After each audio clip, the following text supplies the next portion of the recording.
कानपुर की जो क्रांतिकारी धरा है 1947 से लेकर 2013 तक देश के आम जनमानस को देश को सही इतिहास न बताना सरकार की सबसे बड़ी कमी यहीं पर थी। 2014 से जब से देश के प्रधानमंत्री नरेंद्र मोदी जी हुए हैं तो देश को भी कुछ कानून के दायरे में राष्ट्रीय ध्वज को बांध रखा गया था। राष्ट्रीय ध्वज सवेरे सूर्य उदय से के बाद फहराया जाएगा, सूर्यास्त के बाद उतार लिया जाएगा। जो हम लोगों ने इसमें संशोधन किया, हमने करारा दिया हर घर तिरंगा। हमने देश के प्रत्येक नागरिक को, प्रत्येक राष्ट्रभक्ति को राष्ट्रभक्ति प्रदर्शित करने के लिए हर घर तिरंगा अभियान की योजना भारतीय जनता पार्टी की सरकार में नरेंद्र मोदी जी ने इस देश को दिया। पहले 15 अगस्त में और अभी के 15 अगस्त में क्या कुछ अंतर समझ में आता है, क्या महसूस करते हैं? बहुत ही जमीन आसमान का फर्क कर दिया है। 2014 के बाद से मोदी जी ने ऐसा कर दिया है कि हर घर तिरंगा, 26 जनवरी हो चाहे 15 अगस्त हो, ऐसा कर दिया जैसे उत्सव के टाइप में कर दिया इसको। और बिल्कुल पूरे हिंदुस्तान इसको इस पर्व के हिसाब से मनाने लगा है कि बहुत ही अच्छा किया है सरकार ने। ऐसे आपको कानपुर में कौन सी चीज़ देखने को मिलती है जिससे आपको गर्व महसूस होता है? यदि आप बाहर कोई मित्र आता है उसको बताएं कि ये कानपुर में है तो आपको किस चीज़ में गर्व महसूस होता है? यहाँ का देखिए पर्यटन स्थलों में गंगा बैराज बहुत ही दर्शनीय पर्यटन स्थल, जहाँ पे पतित पावनी माँ गंगा साक्षात वहाँ सामने दिखाई पड़ती हैं। वहाँ पर बोट क्लब का हम सभी आनंद ले सकते हैं, अपने परिवार के लोगों को बोट क्लब के भी आनंद। और साथ साथ आप अगर बिठूर की तरफ निकलते हैं तो वहाँ पे कई पौराणिक और स्पिरिचुअल ऐसे प्लेसेस हैं जहाँ पे स्पिरिचुअलिटी के साथ साथ हमारे कानपुर में जो क्रांतिकारियों की जो भूमिका रही है वो नाना राव पेशवा पार्क में भी हम लोग जाके देख सकते हैं। तो बहुत कुछ कानपुर में ऐसा बहुत कुछ है जिसे देख के हम लोग देख भी सकते हैं, सीख भी सकते हैं। अपने इतिहास में जो भी हमारे हुआ है उन चीज़ों को देखकर आगे भविष्य के लिए हम उनमें बदलाव भी कर सकते हैं। पहले में और अभी में क्या कुछ आपको अंतर समझ में आता है? नहीं, अंतर तो काफ़ी समझ में आ रहा है और जिससे कानपुर का विकास होने जा रहा है, हो सकता है कि आगे भी और विकास हो। ये भारतीय जनता पार्टी की देन है। घर के बाहर रिश्तेदार रहते हैं, कई लोग मित्र यार रहते हैं। पहले कानपुर के बारे में जब आप बात करते थे और अब कानपुर के बारे में बात करते हैं तो कैसा? अब लोग यही कहते हैं कि कानपुर जैसा पहले था 2014 के बाद से ऐसा कानपुर हो गया है कि मानो कि लगता है कि उन्होंने बिल्कुल विकास करके एकदम बिल्कुल उत्तीर्ण कर दिया है कि लोगों को हर जगह सुविधा हो गई है। कोई ऐसी असुविधा का कार्य नहीं है। हर सुविधा स्टेशन से लेकर मेट्रो से लेकर हर सुविधा कर दी है। कोई भी रिश्तेदार जब आता है तो कहता है कि अब कोई परेशानी नहीं होती है। सर, आज़ादी का अमृत महोत्सव मनाया जा रहा है। पहले की सरकार में और अभी की सरकार में क्या महसूस करते हैं 15 अगस्त के बारे में? पहले की सरकारों में आप यही आज़ादी का महोत्सव कितना मनाया जाता था आपको भी पता है। और आज अपनी सरकार में हर घर तिरंगा का अभियान लेके आप देख लो है। अभी वर्तमान में ही अगर आप 10-12 दिन में देखें तो जितनी तिरंगा यात्राएं निकली हैं, जितने जोशों से मनाया गया है वो उतना कहीं मनाया नहीं गया है इससे पूर्व में भी। नमस्कार, मेरा नाम मोहित है। सबसे पहले पूरे देशवासियों को स्वतंत्रता दिवस की बहुत बहुत हार्दिक शुभकामनाएं। क्या कुछ बदला है? लाल किले से अब प्रधानमंत्री भाषण दे चुके हैं, जनता को संबोधित कर चुके हैं। 2047 तक जो है देश कितना विकासशील हो जाएगा, उसकी क्या बानगी उत्तर प्रदेश में देखने को मिलती, क्या कुछ शहर में बदलाव हुआ है। मेरे साथ कुछ लोग मौजूद हैं जिनसे हम बात करेंगे कि पहले उत्तर प्रदेश कैसा था और इस वक्त कैसा है। क्या नाम है? राघवेंद्र मिश्रा नाम है। पहले के 15 अगस्त में और अभी के 15 अगस्त में बात करें तो क्या महसूस करते हैं? 2014 के पहले की अगर बात करो और अभी की बात करो। देखिए, 2014 से अगर आप पूर्व की बात करेंगे तो भारत में क्रांति कैसे आई। लोग कहते थे बिना खड़ग बिना धाम, दे दी हमें आजाद बिना खड़ग बिना धाम। तो हम उन लोगों को क्या जानेंगे जो सरदार भगत सिंह थे, सरदार वल्लभ भाई पटेल थे, नानाजी देशमुख थे, गणेश शंकर विद्यार्थी जी थे, गंगूबाई जी थे। ये कानपुर की जो क्रांतिकारी धरा है 1947 से लेकर 2013 तक देश के आम जनमानस को देश को सही इतिहास न बताना सरकार की सबसे बड़ी कमी यहीं पर थी। 2014 से जब से देश के प्रधानमंत्री नरेंद्र मोदी जी हुए हैं तो देश को भी कुछ कानून के दायरे में राष्ट्रीय ध्वज को बांध रखा गया था। राष्ट्रीय ध्वज सवेरे सूर्य उदय से के बाद फहराया जाएगा, सूर्यास्त के बाद उतार लिया जाएगा। जो हम लोगों ने इसमें संशोधन किया, हमने करारा दिया हर घर तिरंगा। हमने देश के प्रत्येक नागरिक को, प्रत्येक राष्ट्रभक्ति को राष्ट्रभक्ति प्रदर्शित करने के लिए हर घर तिरंगा अभियान की योजना भारतीय जनता पार्टी की सरकार में नरेंद्र मोदी जी ने इस देश को दिया। आप उत्तर प्रदेश के बदलाव की बात कर रहे हैं, चूंकि हम लोग भी उस समय विद्यार्थी रहे होंगे। आज से 20 साल 25 साल पहले जब विद्यार्थी थे तो राष्ट्रीय पर्व या तो विद्यालयों में जाकर छिप गया था या या गली कूचों में अगर आप देखेंगे 70, 80, 90 वर्ष के कोई बुजुर्ग व्यक्ति होते थे तो वो एक आध मोहल्ले में निकलते थे और राष्ट्रीय ध्वज को फहराते थे, 2-4 लोगों को मिठाई देते थे और अपनी बात को जब उनसे वो कहते थे तो लोग सुनने को तैयार नहीं होते थे। देश का जनमानस राष्ट्रीय पर्व पर राष्ट्रीय अवकाश की तरह मनाता था। परिवर्तन कैसा आया 2014 के बाद? हर घर तिरंगा लगाने का अभियान भारतीय जनता पार्टी की सरकार ने पूरे देश को दिया। प्रदेश के अंदर बदलाव, आज आप जिस नगर के अंदर खड़े हैं, जिस वाटिका के अंदर खड़े हैं, वहां पर हम लोगों ने 2017 में 47 फुट का पोल यहाँ पर स्थानीय जनमानस के सहयोग से, इसमें सरकार की कोई राशि नहीं लगी है, स्थानीय जनमानस के सहयोग से इस पोल को हम लोगों ने प्रतिष्ठित किया और हमारे यहाँ दोनों आयोजन भव्यता और दिव्यता के साथ में होते हैं। आज हमारे यहाँ जैसे माननीय सांसद जी ने झंडारोहण किया और क्षेत्र के बच्चे हो, बुजुर्ग हो, माताएं हो, बहनें हो, वरिष्ठ जन हो, सभी उत्साह पूर्वक इस राष्ट्रीय ध्वज के सम्मान में उन शहीदों को श्रद्धांजलि देने के लिए यहाँ पर स्वतंत्रता दिवस के अवसर पर उपस्थित होते हैं। कानपुर में ऐसा कौन सा गर्व करने वाला विषय है जिसको आप देखते हैं कि हाँ ये परिवर्तित हुआ था और आज जब ये अपने शुभचिंतकों को बताते हैं तो उन्हें बहुत प्राउड फील करते हैं आप बताने में? देखिए, आप इसके लिए जाइए बिठूर की धरती, नाना राव पेशवा का किला, आप कानपुर में देखेंगे गणेश शंकर विद्यार्थी जी के नाम पर बहुत बड़ा मेडिकल कॉलेज था, उस अस्पताल की दशा क्या थी। आज जरा आप अपना कैमरा लेकर जाइए, प्रत्येक वार्ड में जाइए, प्रत्येक मरीज के पास जाइए, वो बताएगा परिवर्तन क्या हुआ। चूंकि नाम लिख देने से कि गणेश शंकर विद्यार्थी जो है मेडिकल कॉलेज है और उसके अंदर लोगों की व्यवस्थाएं नहीं थी, हमारी सरकार ने व्यवस्था परिवर्तित की है। हमारी सरकार ने नई बिल्डिंग के अंदर पीजीआई जैसे अस्पताल को डेवलप करने का काम किया, जिसका सीधा लाभ आम जनमानस को मिल रहा है। और कहीं ना कहीं उन क्रांतिकारी का भी नाम, जिनके विषय में लोग इतिहास नहीं जानते थे, भूगोल नहीं जानते थे, भारतीय जनता पार्टी की सरकार ने 14 अगस्त को विभाजन विभीषिका दिवस के रूप में इस देश पे घोषित किया। इस देश के आम जनमानस को, इस देश के युवाओं को, इस देश के बच्चों को ये बताने का काम किया कि 14 अगस्त 1947 में जब देश विभाजित हुआ था तो उस समय कितने लोग, करोड़ों लोगों के घर उजड़ गए। जो लोग पाकिस्तान की सीमा के अंदर हमारे हिंदू भाई थे, हमारे सिंध प्रांत के लोग थे, हमारे के अन्य जाति पंथों के लोग थे, उनकी नृशंस हत्या की गई, माताओं बहनों की नृशंस हत्या की गई। लेकिन जो बचे थे उस समय की कोई भी सरकार इस इतिहास को बताने का काम नहीं करती। लेकिन 14 अगस्त 1947 से 2014 के बाद विभाजन विभीषिका का ये दृश्य आम जनमानस को पता चल रहा है कि आज़ादी के लिए हमारे उन निर्दोष परिवारों ने, जिनका कोई दोष भी नहीं था, वो तो बेचारे अपने घरों में रह रहे थे, अपने मकान में रह रहे थे, अपने परिवारों के साथ रह रहे थे, और देश के अंदर इतना बड़ा अगर परिवर्तन हुआ, माँ भारती का विभाजन हुआ, तो उन लोगों की नृशंस हत्या कर दी गई। तो मुझे लगता है कि आज़ादी में, शहादत में उनका भी नाम लेना जरूरी है और लोगों को ये बताना भी जरूरी है कि आज़ादी इतनी आसानी से प्राप्त नहीं हुई है। चूँकि आप कानपुर शहर के हैं तो जब भी बाहर से कोई रिलेटिव आते हैं, रिश्तेदार आते हैं, यार मित्र दोस्त आते हैं, तो सबसे पहले अगर उन्हें कहीं जाना होता है तो आप कानपुर में किस जगह ले जाते हैं? कानपुर के आप किसी कोने में जाइए, मोती झील जाइए, घंटाघर जाइए। 2014 से पहले बिना घड़ी का घंटाघर था और बिना झील के मोती झील थी। आप जाइए फूलबाग स्थित उस मैदान को देखिए, उसके बाद आप जाइए गंगा बैराज देखिए, उसके आप बढ़िया आगे बिठूर में नाना साहब पेशवा का किला देखिए, हमारे बगल में जेके मंदिर जो बहुत दिव्यता और भव्यता को कानपुर की जो पहचान के रूप में सुशोभित होता है, हमारे ठीक बगल में आप उसको देखिए। परिवर्तन बहुत बड़ा हुआ है। पहले की सरकार में क्या ये कंडीशन नहीं थी कि गंगा बैराज आपको साफ़ सुथरा व्यवस्थित दिखे और नाना राव पेशवा जिस पार्क की आप बात कर रहे हैं, किस तरीके की कंडीशन थी और अभी में क्या है? देखिए, आप मौके पर जाएंगे, पहले की सरकारों में क्या था, पहले की सरकारों में क्या आपको गली मोहल्लों के अंदर तिरंगा ध्वज, राष्ट्रीय ध्वज दिखता था? नहीं दिखता था। आप पहले की सरकारों में देखेंगे, आज हमने कानपुर महानगर के विभिन्न चौराहों पर या विभिन्न वाटिकाओं में या विभिन्न पार्कों के अंदर बड़े बड़े 150-150 फुल के राष्ट्रीय ध्वज लगाए हैं। वो इसलिए लगाए हैं कि हमारा जो अबोध बालक है वो भी सीखे कि राष्ट्र के प्रति हमें कैसे कृतज्ञता ज्ञापित करनी है। बदलाव भारी मात्रा में है, चूँकि कानपुर शहर 2014 से पहले मेट्रो सिटी नहीं थी।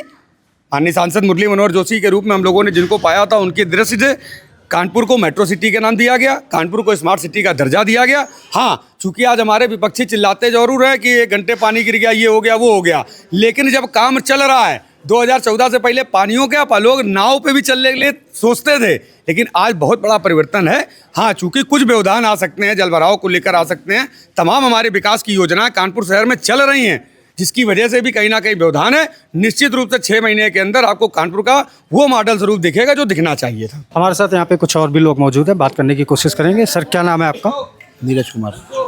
सर, पहले से कानपुर में अभी आप अमृत महोत्सव मना रहे हैं, आज 15 अगस्त है, पहले के सरकार के पहले और अभी में क्या अंतर कुछ देख? बहुत अंतर है इसमें। पहले की सरकार में कोई काम ही नहीं होता था, और इस सरकार में आप लोग हर जगह जा रहे हैं, आपको दिख रहा होगा क्या काम हो रहा है। अभी की सरकार में खूब काम होगा। बहुत काम हो रहा है। आप लोग सब लोग आप सब जगह देख रहे हैं, आप लोग भी देख रहे होंगे सब जगह क्या काम हो रहा है। हमारे प्रधानमंत्री नरेंद्र मोदी के नेतृत्व में हर घर तिरंगा इसमें फहराया जा रहा है। मुख्यमंत्री जी लगातार दावा करते हैं उत्तर प्रदेश एक विकासशील प्रदेश है। पहले अन्य राज्यों में आप जाते होंगे, किस तरीके से आप उत्तर प्रदेश को देखते हैं? चूँकि आप कानपुर के हैं, किस तरीके से पूरे प्रदेश को देखते हैं आप? किस तरीके से विकास करते हैं? इस समय प्रदेश में तो बहुत अच्छा कार्य हो रहा है। कानपुर में ऐसा कौन सा काम? काम हो रहा है, रोज सड़कें देख लीजिए, स्वच्छता अभियान देख लीजिए, हर घर में मतलब काम हो रहा है। सरकार ने हर घर में इसमें सुविधाएं दी हुई हैं, घर बन रहे हैं, सबके मकान बने, शौचालय बन रहे हैं। सबसे अच्छी जगह कौन सी लगती है आपको कानपुर में? सारी जगहें अच्छी हैं, हर जगह काम हो रहा है। गंगा बैराज देख लीजिए, अटल घाट देख लीजिए, फूल बाग देख लीजिए, घंटाघर देख लीजिए आप। कानपुर में बाहर भी आपके रिलेटिव रहते होंगे, कई मित्र रहते होंगे, दोस्त यार रहते होंगे।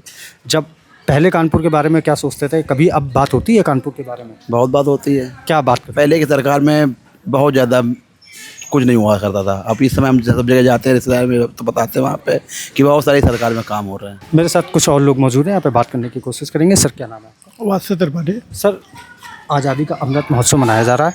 पहले की सरकार में और अभी की सरकार में क्या महसूस करते हैं 15 अगस्त के बारे में? पहले की सरकारों में आप यही आज़ादी का महोत्सव कितना मनाया जाता था आपको भी पता है। और आज अपनी सरकार में हर घर तिरंगा का अभियान लेके आप देख लो है। अभी वर्तमान में ही अगर आप 10-12 दिन में देखें तो जितनी तिरंगा यात्राएं निकली हैं, जितने जोशों से मनाया गया है, वो उतना कहीं मनाया नहीं गया है इससे पूर्व में भी। और ये आज़ादी से पहले भी कुछ भी का तिरंगा के नाम पे कुछ भी का वो नहीं आयोजन होता था। आज हर घर हर लोग तिरंगा मना रहा है, तिरंगा अभियान मना रहा है। कानपुर में सबसे आपको अच्छी जगह कौन सी लगती है? जहाँ आप रहते हो वहीं है, यही देख लीजिए पार्क के सामने वो दारा शहर के बाहर कोई रिश्तेदार रहता है, मित्र यार रहते हैं, तो अगर यदि वो आपके पास आता है तो आप उसको सबसे पहले कानपुर में कहाँ ले जाना मंदिर है, जेके मंदिर है, आपका बिरला मंदिर है, आपको वो इस्कॉन टेम्पल है, सुधांशु जी का आश्रम है, बिठूरी आप देख लीजिए। कानपुर में ऐसी कौन सी जगह है जिसको, या ऐसी कौन सी चीज़ है कानपुर में जिसको आपको लेके बहुत अंदर से गर्व महसूस होता हो कि हाँ हम कानपुर के? बिरला मंदिर है, जेके मंदिर, सबको गर्व होता है। हर आदमी जेके मंदिर से अच्छा कोई उदाहरण ही नहीं है। आसपास के इंफ्रास्ट्रक्चर की बात करें तो किस तरीके का है? बहुत अच्छा है। सड़कें सब कुछ सही? सड़कें वर्तमान में जो आपकी स्थिति है वो बरसात के कारण है। बाकी सब जो आप देख लीजिए तो हमें लगता है कि सड़कों में सबसे ज़्यादा कार्य हुआ है। जो पूरे वर्ल्ड में सबसे ज़्यादा अगर देखा जाए तो सड़कें यहीं पर निर्माण हुई हैं। तो पहले नंबर पर भारत तो बना ही है सड़कों के मामलों में, तो सड़कें तो सही है। हमारे साथ कुछ और लोग मौजूद हैं। सर क्या नाम है आपका? अंशु ठाकुर भैया। सर, पहले से और अभी में 15 अगस्त में क्या अंतर देखते हैं? पहले से मेरा कहने का मतलब है पहले की सरकार में और अभी में, पिछले कुछ सालों में आपने क्या महसूस किया? देखिए, पहले की सरकार और अब की सरकार में सबसे बड़ा बदलाव जो मैं आज देखता हूँ, हमारे घर के ठीक बगल में, एक उदाहरण से आपको समझाता हूँ। हमारे घर के ठीक बगल में पिछले 15 वर्षों से भाई गणेश प्रतिमा रखी जाती है। अगस्त के ही महीने में गणेश भगवान आते हैं हमारे यहाँ। उसी समय पर एक बार क्या हुआ कि मुहर्रम का त्यौहार आया और यही प्रशासन के द्वारा, मतलब मैं शब्द का प्रयोग करूंगा, बर्बरता के साथ उस मूर्ति का ज़बरदस्ती पूरे क्षेत्रवासियों की भावनाओं की अवहेलना करते हुए उस मूर्ति का ज़बरदस्ती विसर्जन किया गया। और इन्हीं के यहाँ मुहर्रम के एक दिन पहले एक कत्ल की रात के नाम से इनका होता है। इसमें कई सारी बाइकें निकलती हैं, जुलूस निकलते हैं। चूँकि हम लोगों का क्षेत्र घर उसी जगह पड़ता है तो हम लोग ये चीज़ें बचपन से देख रहे थे। पहले के सरकारों में 1,500 2,000 हज़ार मोटरसाइकिल तलवारें लहराते हुए इस तरीके चलती थी। क्षेत्र भर में जितने भी बिजली के तार या डिस्क के तार या अन्य तार होते थे सबको काटते हुए, गाड़ियाँ क्षतिग्रस्त करते हुए, अगर बीच में कोई आ गया तो उनको, तो देखिए पहले की सरकार में 100% अराजकता का माहौल था।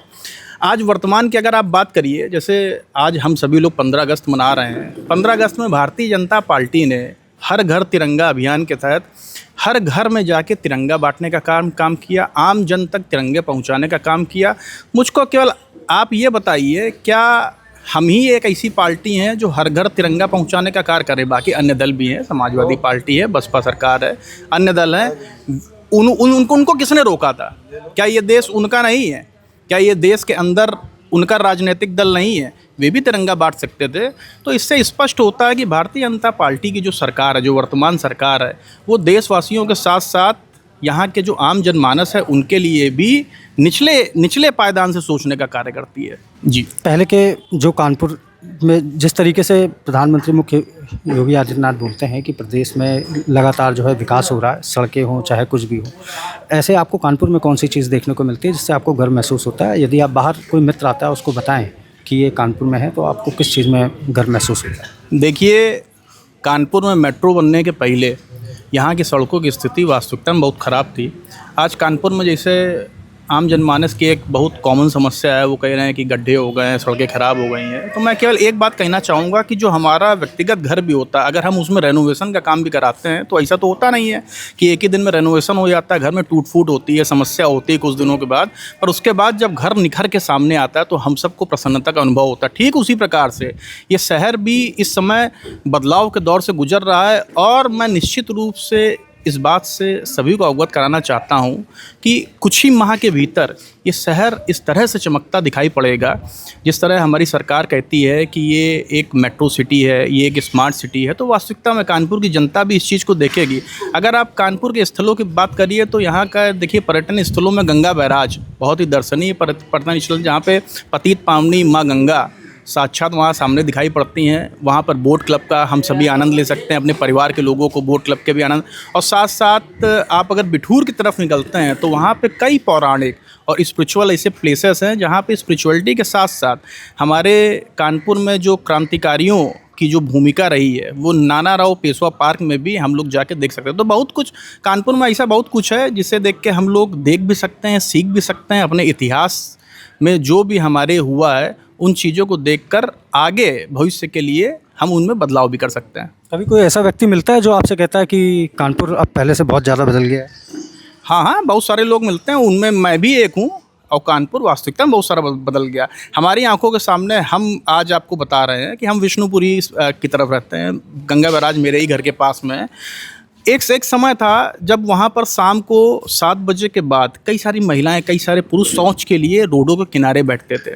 वो सारी गंदगी, साथ साथ इसी शहर में अगर थोड़ी सी हवाएं भी चल जाती थी तो शहर में जो गंदगी के ढेर लगे रहते थे, अंबार लगे रहते थे, इस तरीके से।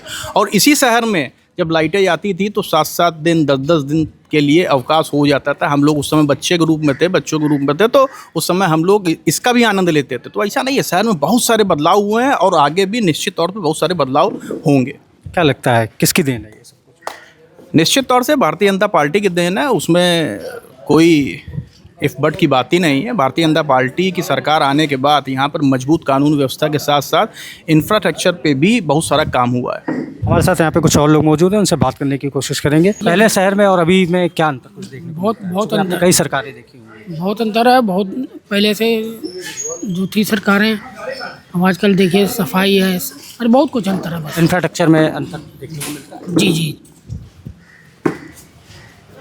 ठीक, क्या नाम है आपका? मेरा प्रेम कुमार गुप्ता नाम है। अच्छा, आपने कई सरकारें देखी होंगी, अब से पहले में और अभी में क्या कुछ आपको अंतर समझ में आता है? नहीं, अंतर तो काफ़ी समझ में आ रहा है, और जिससे कानपुर का विकास होने जा रहा है, हो सकता है कि आगे भी और विकास हो।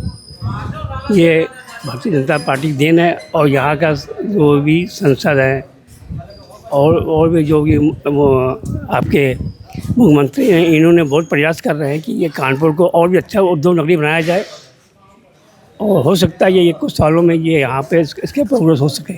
घर में बच्चे हैं, तमाम लोग आते हैं, रिश्तेदार दूर दूर से आते हैं कई बार त्योहारों में। सबसे ज़्यादा अच्छी जगह उनको कौन सी लगती है कानपुर में? कानपुर में यहाँ तो पुराने क्षेत्र में जैसे आपका जेके मंदिर है, और गंगा घाट के जो मंदिरें हैं वहाँ पे भी है, और नाना पार्क है, बिठूर है, ये सब आदमी आया जाया करते हैं। यही सब यहाँ पुरानी चीज़ें हैं। मुख्यमंत्री जी लगातार दावा कर रहे हैं कि उत्तर प्रदेश जो है अब उत्तम प्रदेश होता जा रहा है, इस पर क्या कहना चाहिए?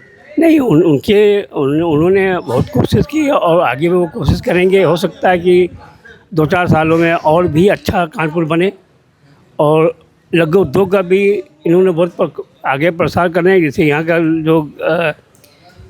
जो नया पीढ़ी है उनको नौकरी भी मिल सके, रोज़गार मिल सके उनको। और उन्होंने अभी तो महिलाओं ने उन्होंने जो निकाला है उससे भी हो सकता है कि महिलाएं भी आगे जाएं। उत्तर प्रदेश लगातार विकास कर रहा है, कानपुर में ऐसी कौन सी विकास वाली आपने चीज़ अभी तक देखी है जिससे आपको अंदर से अच्छा महसूस हो कि हाँ ये कानपुर का है? ये कानपुर में देखा जाए तो अभी बहुत चीज़ें बनाई हैं उन्होंने। जैसे मेट्रो उन्होंने चला दिया, मेट्रो नहीं ट्रेन थी, अब मेट्रो चला दिया है। कुछ ट्रेनें यहाँ से उन्होंने दी हैं। यहाँ पे रेलवे का जो स्टेशन है, गोविंद नगर है, पनकी है, इनको इन्होंने विकसित किया, आगे बढ़ाया है। हो सकता है उससे भी और आगे बढ़ाने की कोशिश करें। ये सब चीज़ें हैं। हमारे साथ कुछ और लोग मौजूद हैं, इनसे बात करने की कोशिश करेंगे। सर क्या नाम है? मेरा नाम अनिल कुमार श्रीवास्तव। आपने सरकारें देखी होंगी कई, पहले 15 अगस्त में और अभी के 15 अगस्त में क्या कुछ अंतर समझ में आता है, क्या महसूस करते हैं? बहुत ही ज़मीन आसमान का फ़र्क कर दिया है 2014 के बाद से मोदी जी ने। ऐसा कर दिया है कि हर घर तिरंगा, 26 जनवरी हो चाहे 15 अगस्त हो, ऐसा कर दिया जैसे उत्सव के टाइप में कर दिया इसको।